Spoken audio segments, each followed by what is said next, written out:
अपूर्णांकाचा गुणाकार काय व्यवहारी अपूर्णांकाचा गुणाकार व्यवहारी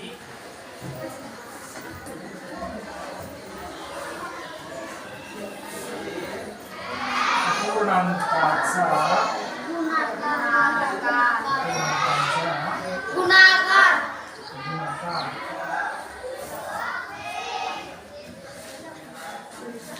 व्यवहारी अपूर्णांकाचा गुणाकार. व्यवहारी अपूर्णांक म्हणजे काय ज्याच्यामध्ये अंश असतो आणि छेद असतो. समजा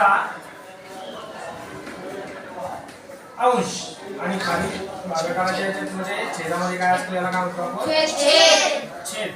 बरोबर आहे. म्हणजे न्यूमरेटर आणि खालचा डिनोमिनेटर. काय न्यूमरेटर आणि डिनोमिनेटर.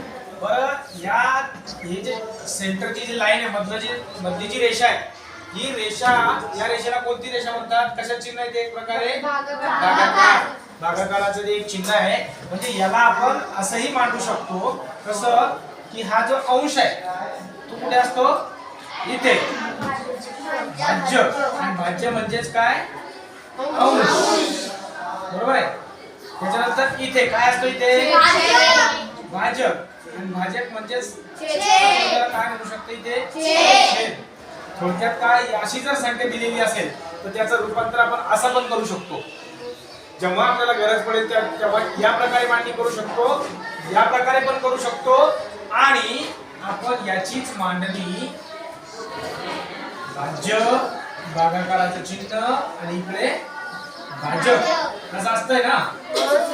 भाज्य म्हणजेच काय अंश मधली रेषा म्हणजे भागिले पुढे काय असतो छेद.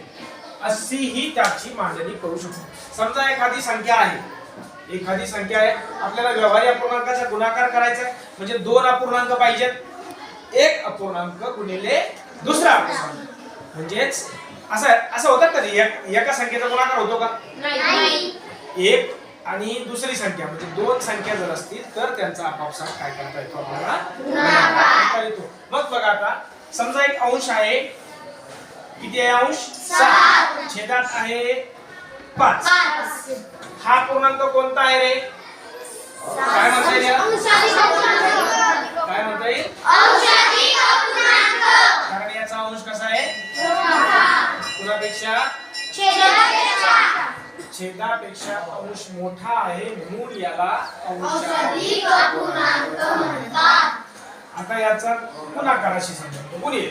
बरं हा जो अंश आहे हा छेद आहे आणि या 5 आणि 7 किंवा 7 आणि 5 यांचा एकमेकाशी काय संबंध आहे कशाचा संबंध कोणती क्रिया कोणता भागाकार कशाचा संबंध आहे याचा एकमेकांशी मग तुम्हाला इथे ज्यावेळेस मी म्हटलं होतं की आपण असंही मांडू शकतो. मग यातला भाजक कोणता आहे आता यातला भाजक कोणता आहे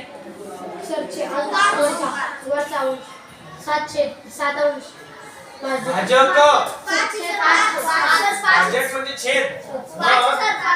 हे जे खालचे 5 आहे ते आपण कुठे लिहू शकतो भाजकच्या ठिकाणी आणि जे 7 आहेत ते कुठे लिहायला लागतील भाज्य म्हणजे या ठिकाणी अशी त्याची मांडणी करू शकतो.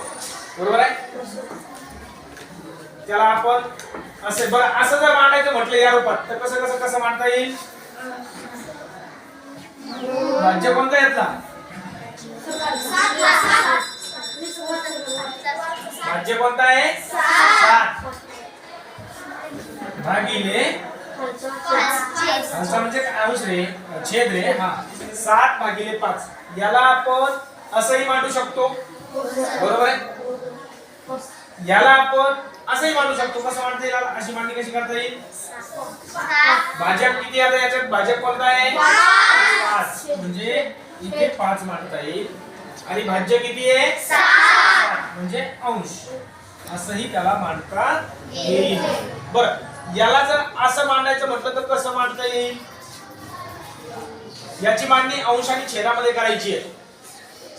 अंशात किती असेल 7 आणि छेदात 5.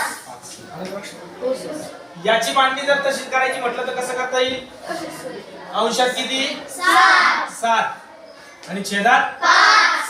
थोडक्यात काय याला आपण असं मांडू शकतो याला आपण असं म्हणू शकतो, याला आपण असं म्हणू शकतो.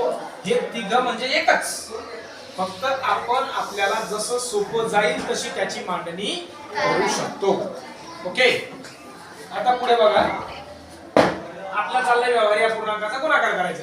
एक संख्या आपल्याकडे आहे 7/5. थोडक्यात काय, 7/5 असं पण आपण याचं वाचन करू शकतो. काय, 7/5 गुणिले 7/5 गुणिले 3/2. 7/5 गुणिले 3/2. आता हा एक अपूर्णांक आणि हा एक अपूर्णांक, यांचा आपापसात काय कोणती क्रिया करायची आहे यांची? मग याला व्यवहारी अपूर्णांक म्हणतात. आणि व्यवहारी अपूर्णांकाचा गुणाकार करताना अंशाने अंशाला गुणायचं, छेदाने छेदाला गुणायचं. अंशाने अंशाला गुणायचं, छेदाने छेदाला गुणायचं. इतका गुणाकार सोपा आहे. तर यांचा आपापसात काय आहे? गुणाकार. मग अंशाने अंशाला गुणून घ्या. बरोबर. 7 ने 3 ला गुणा, 21. 7 त्रिक 21 भागिले म्हणजे भागाकाराचे 5 ने 2 ला गुणा, 5 गुणी 10 झाला बघा. म्हणजे हा गुणाकार संपला. संपला गुणाकार. आता काय करता येईल याला? आपण म्हणतो 21/7 10. जर आपण हा भागाकार केला तर याचं उत्तर येतं 2.1. येतं. हे तुम्हाला आपण जेव्हा दशांश अपूर्णांक म्हणजे आपण व्यवहारी अपूर्णांकाचा भागाकार शिकणार तिथे हे तुम्हाला हे पण डिटेल सांगितलं जाणार. आता थोडक्यात आपण भागाकार करून बघू. भागाकार म्हटलं का भागाकार? मांडणी करा. कुठे काय लिहायचे सांगा? 10 कुठे लिहायचे? एक करणी. इथे किती लिहायचे? 10. कारण भागिले आहे ना ते, भागिले 10. आणि 21 कुठे लिहायचे? भाज्य. म्हणजे भाज्य 21 भाजक 10 करायचा भागाकार. 20. आता याला लिहा पूर्णांक युक्त अपूर्णांकात. 2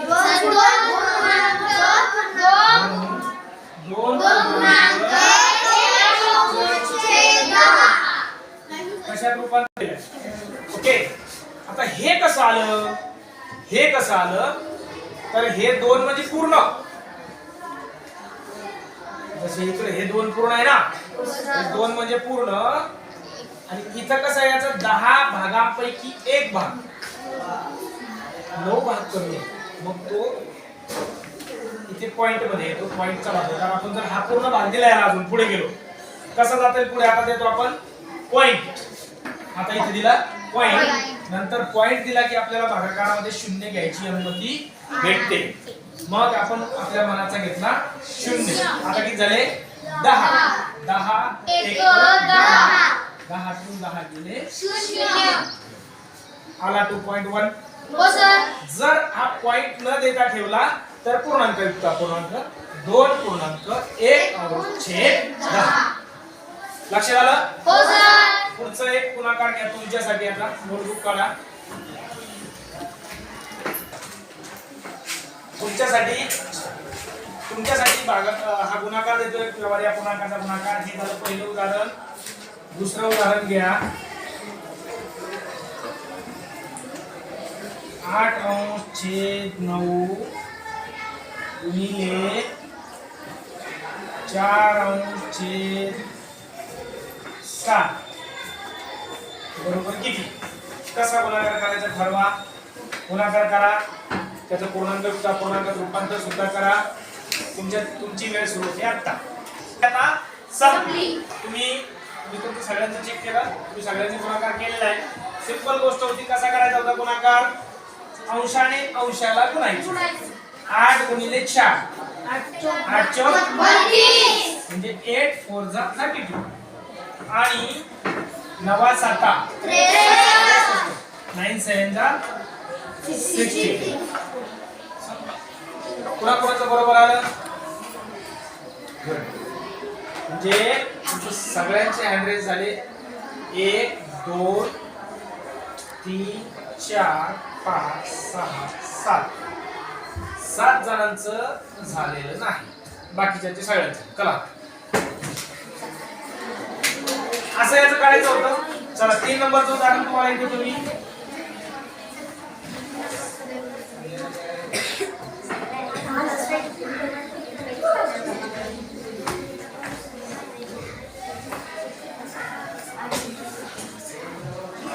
आता करा.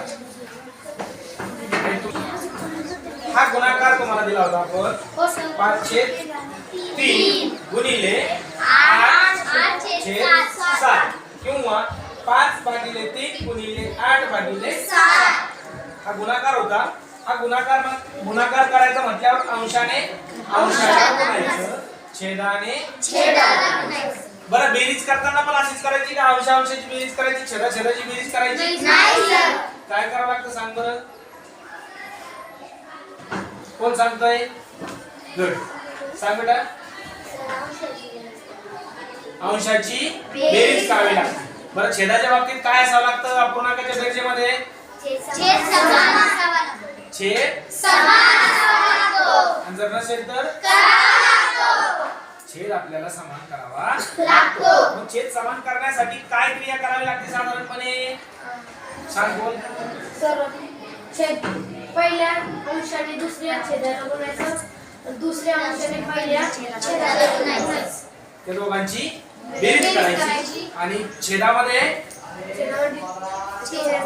दोन्ही छेदाचा गुणाकार करायचा. एक तर तशा पद्धतीने करता येते, नाही तर गुणाकार पद्धतीने, काटछाट पद्धतीने, भागाकार पद्धतीने. जी क्रिया अंशात केली तीच क्रिया छेदात करावी लागते किंवा जी क्रिया छेदात केली तीच क्रिया अंशात करावी लागते. पण त्या क्रिया दोनच क्रिया आहेत, एक तर गुणाकार करता येईल किंवा भागाकार. आणि अशा पद्धतीने देखील छेद समान करता येतो. परंतु इथे काय आपलं चालू आहे? गुणाकार. त्याच्यामुळे गुणाकारामध्ये छेद समान करण्याची गरज नाही. गुणाकारामध्ये छेद समान करण्याची गरज आहे का? नाही. मग छेदाने छेदाला गुणायचं, आता 5 आणि 8 यांचा गुणाकार 8 40 आणि छेदामध्ये 3 आणि 7 चा गुणाकार 7 21. म्हणजेच थोडक्यात काय 20/21. याचं जर पूर्णांक युक्त अपूर्णांकात 40/21 याचं जर आपल्याला पूर्णांक युक्त अपूर्णांकात रूपांतर करायचं असेल तर काय करावा लागतो? करूया मग. इथे 40 जाणार आणि भागिले छेदातली संख्या म्हणजे भाज्या किती येणार?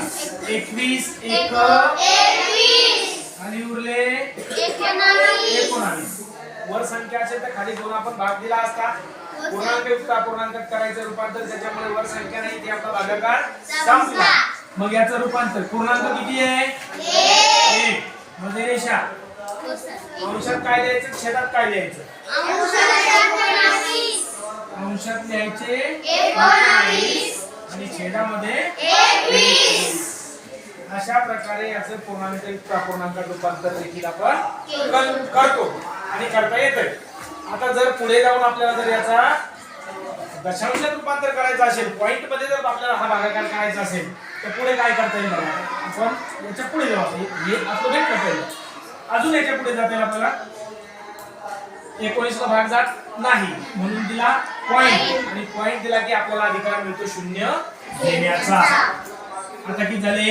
190. आता 21 चा पाढा 190 च्या आसपास जाईपर्यंत म्हणाले पाहिजे. 21 नव्हे 189. बघा 21 नव्हे 189. जवळ म्हणजे कितके जवळ गेलो की फक्त शिल्लक उरला 1. कारण 190 मधून 189 गेल्यावर किती उरतो? 1. मग तो उरलेला आपण जर इथे घेतला उरला 1.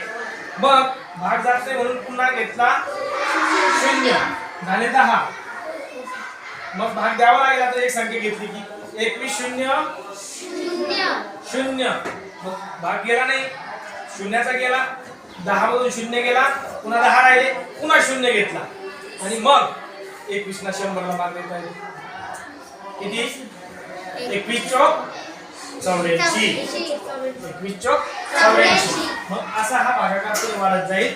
त्याला तिथे थांबवलं तरी चालेल किंवा आपल्याला ते पुढे करता येईल, परंतु आपण तो तशी घटायला आता थांबतो. ठीक आहे. अशा प्रकारे आपण गुणाकार हा घटक अतिशय सोप्या पद्धतीने करू शकतो. फक्त गुणाकारामध्ये एक महत्त्वाची गोष्ट आहे की अंशाने अंशाला बोलायचं, छेदाने छेदाला. ओके.